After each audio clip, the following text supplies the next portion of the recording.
అజ్మల్ గారు నమస్తే సార్. నమస్తే అండి. సార్, వైసీపీ ఎమ్మెల్సీలు లేళ్ల అప్పిరెడ్డి, తలసిల, అలాగే జోగి రమేష్, దేవినేని అవినాష్, వీళ్ళ పేర్లు చెప్పగానే గుర్తుకొచ్చేది తెలుగుదేశం పార్టీ మీద జరిగినటువంటి భీకర దాడి. వీళ్ళు సుప్రీంకోర్టు దాకా వెళ్ళారు. ఏదో ఏదో రకంగా తప్పించుకుందామని, కానీ చుక్కెదురైనట్టుగా ఉంది. దేనికంటే 48 గంటల్లో వీళ్ళ పాస్పోర్ట్లని దర్యాప్తు సంస్థలకు అప్పజెప్పాలని సుప్రీంకోర్టు ఆదేశించింది. అంటే ఈ మొత్తం వ్యవహారంలో అంటే మీకున్న సమాచారం ఏంటి సార్? అంటే ఇప్పుడు వాళ్ళు కొంచెం కొద్దిగా ఉపశమనం, కొంచెం ఏమో ఇబ్బంది, ఎదురు ఎదురు దెబ్బ ఇలాంటివి జరిగి జలక్ అంటారు కదా, అలాంటివి తగిలింది.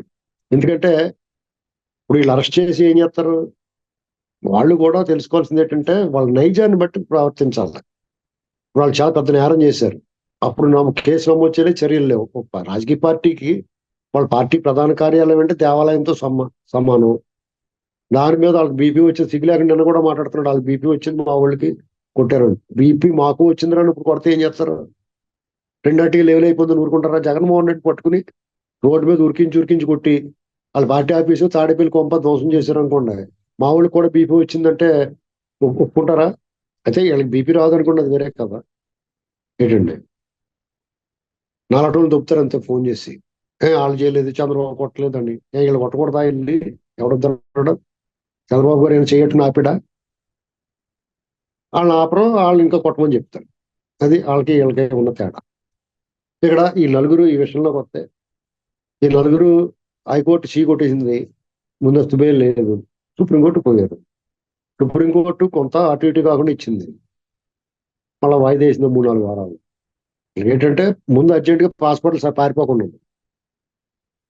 ఏముందో రోజు విచారణ పిలవటమే వెళ్ళి, రోజు విచారణకు పిలిచి కూల్ డ్రింక్ ఇచ్చి కూర్చోబెడతారో, లేకపోతే విచారణ చేస్తారో, అదే పోలీస్ అధికారులకి వాళ్ళకి ఉన్న టర్మ్స్ డీలింగ్స్ చేతులు మారిన సూట్ కేసుల మీద ఆధారపడి ఉంటుంది. ఎందుకంటే ఎవరిని నమ్మలేమండి. నిన్నటి దాకా చెత్త కొట్టేసుకున్న వాళ్ళు ఎవరు భుజాల మీద చేసుకుని ఈ పార్టీ కూడా ఆ పార్టీ, ఆ పార్టీలు ఈ పార్టీ దూకేస్తున్నారు. మీరు కానీ నేను కానీ ఓవరాక్షన్ చేస్తే నవ్వుకుంటారు తర్వాత. అర్థమైందండి. మనం ఎక్కువగా విధానపరమైన విమర్శలు లేకపోతే విధానపరమైన చర్చలు ఉండాలి తప్ప, దేవినేని అవినాష్ చాలా దొంగోడు దుర్మార్గుడు, ఆ పార్టీ ఆఫీస్ మీద దాడి చేయడం తప్పు. తలసరి ఏమో సడన్ గా తలసరి రఘురాం ఎప్పుడన్నా టీడీపీ ఆఫీసులు కనపడొచ్చు. లేళ్ల అప్పిరెడ్డికి టీడీపీ వాళ్ళు ఆ గుంటూరు జిల్లాలో 3 వంతుల నాయకులతో ఫ్రెండ్షిప్ ఉందట. బాగా క్లోజ్గా ఉంటారు. నైట్ మందు పార్టీలు ప్యాకెట్లు ఆడుకుంటారు వాళ్ళందరూ. కాబట్టి ఎప్పుడో ఒకటి మారిపోయి ఇతను పరిశుద్ధాత్ముడు అయ్యాడు, బాప్తిస్మం తీసుకున్నాడు అన్నట్టుగానే ఇలాగ మంచి మతం పుచ్చుకున్నాడు వచ్చేసాడు అనుకుంటారు లోపలికి. ఏం చేస్తారు మీరు? మళ్ళీ మనమే లేళ్ల అప్పిరెడ్డి భలే ఉంటాడు, చక్క తల బాదుకున్నాడు అని చెప్పాలి రేపు నుంచి మనం. అవునా కదా? ఇప్పుడు చెప్తలేదా చాలా మంది గురించి? మనం సరిగ్గా మనం మనం స్వర్గలేత్తంగానే వాళ్ళ పార్టీ వాళ్ళు చెప్పుకుంటారు కదా.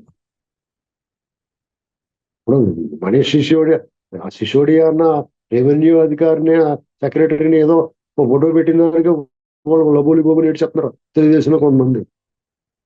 వాళ్ళకి పనులు ఉంటాయి, వాళ్ళకి పని చేసి పెడతాడు, అందుకు ఆ విశ్వాసం చూపించుకోవచ్చులే, తప్పలేదు. ఇది పరిస్థితి. వీళ్ళేదో శుద్ధ పూసల్లాగా ఎవరికాడు మాట్లాడే వ్యక్తులు, రాసే వ్యక్తులు తన క్రెడిబిలిటీని, సిన్సియారిటీని గమనించకుండా నోట్కి వచ్చినట్టు మాట్లాడుతున్నారు. అదే దరిద్రం తెలుగుదేశం పార్టీ. అచ్చెన్నాయుడు గారు ఉన్నాడు, దువ్వాడు సీన్ ఎన్ని మాటలు మాట్లాడాడండి అక్కడ. ఆడు ఎలా దొరుకుతాడని వెయిట్ చేయాలి, వలేసి కాపలాగా కూర్చోవాలి.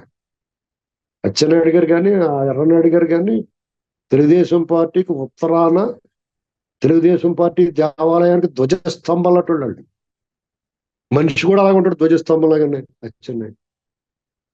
మరి దువ్వాడు సీన్ దొరికాడు, వాళ్ళ ఫ్యామిలీ గొడవే. నువ్వు ఆ వాణి అన్న ఆవిడ కొంచెం సపోర్ట్ చేయొచ్చు కదా, ఆవిడ దాంట్లో న్యాయం ఉన్నట్టు అనిపిస్తుంది. మీరు ఏం వాళ్ళ సొంతం ఊరుకుంటారేంటి? వాళ్ళు బోళ్ళంత డ్రామాలు వేసేసి బోళ్ళంత వాళ్ళు హీరోయిన్లు అయిపోయారు. అచ్చెన్నాయుడు పేరు వినపడతలేదు అక్కడ. మళ్ళీ సార్ టీడీపీ టికెట్ ఇస్తే నెగ్గేస్తాడు దువ్వాడు సీన్. ఏమో దువ్వాడు సీన్ టికెట్ పార్టీలోకి వచ్చి టికెట్ తెచ్చుకుంటాడేమో, ఎవరు చెప్పగలరు? అంటే వీళ్ళు ఇంత నిర్లక్ష్యంగా జనాలు పిచ్చినా కొడుకులు అండి వీళ్ళకి. వీళ్ళ గురించి మాట్లాడిన వాళ్ళు సన్నాసులా?